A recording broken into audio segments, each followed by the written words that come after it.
US's laziest host. Meg shocked as Andy Cohen turned back and exposed her rude treatment to guests in Archetypes. Recently, the old guest of Archetypes, Andy Cohen, criticized Meghan's rude attitude in Archetypes. He said that she always acts lazy and confirmed that the fake interview is completely true. Meghan Markle's Spotify interview with Bravo's Andy Cohen was called into question in his memoir over her narration.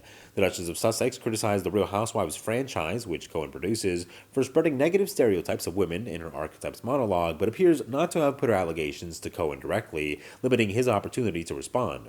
The Watch What Happens live host appeared surprised to hear her comments when the podcast episode finally aired, though he did say she was lovely in person. Meghan and Prince Harry's Spotify deal recently collapsed, and in the aftermath, questions have been raised about the use of producers to conduct the less prominent interviews on the show. In his book, The Daddy Diaries, Cohen wrote, quote, Meghan Markle's podcast came out, and it was interesting to see how they produced it. She narrates it, which is an effective device, especially if you're cutting on an hour down to 20 minutes, which she did. However, in that narration, she talks about what a tough conversation this was for her, mentioning that she has conflicting feelings about the housewives. I think it was interesting that she said in the narration but didn't discuss it with me head on.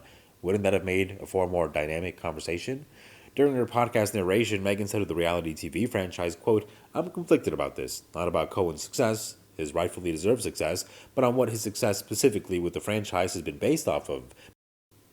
Because as we grapple this season with what archetypes are and how limiting they are, on the flip side of that is, are we exploring giving women the space and allowance to be exactly who they are as complicated, layered, challenging, funny, silly people?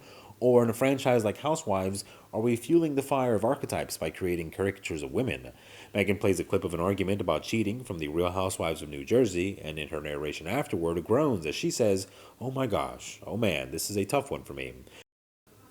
It's a tough one because, as you heard Andy describe, this is a feminist show, and I want to hear him out on that because this drama, it tends to feed off the kinds of women that they often feature on the show, or at least one facet of their personalities. And yes, some might call them stereotypes, and I think for this reason, people have really, like I'm explaining, mixed feelings about the show and the role that the show might play in perpetuating these sorts of labels we've been discussing on Archetypes. Before that, just after Spotify's breakup with Prince Harry and Meghan Markle, a new report alleges that Markle's interviews for her Archetypes podcast were not conducted by her. Pod News reports that some of the show's interviews are done by members of the Duchess's staff, and audio of her voice asking the questions was clipped in afterwards. The Post has reached out for representatives from Markle and Archewell Audio for comment. The revelations come shortly after Spotify and Archewell said in a joint statement to the Post that they have mutually agreed to part ways and are proud of the series we made together. A source previously told the Post that the Archewell media company launched by Harry and Markle did not produce enough content to receive the full payout of the $20 million deal they agreed to in 2020. However, Meghan is continuing to develop more content for the Archetypes audience on another platform, an Archewell Productions spokesperson told the Wall Street Journal. Sports writer and podcaster Bill Simmons slammed the couple in the wake of the fractured deal, saying he once met with Harry about podcast ideas and called them both grifters in Friday's episode of his namesake podcast.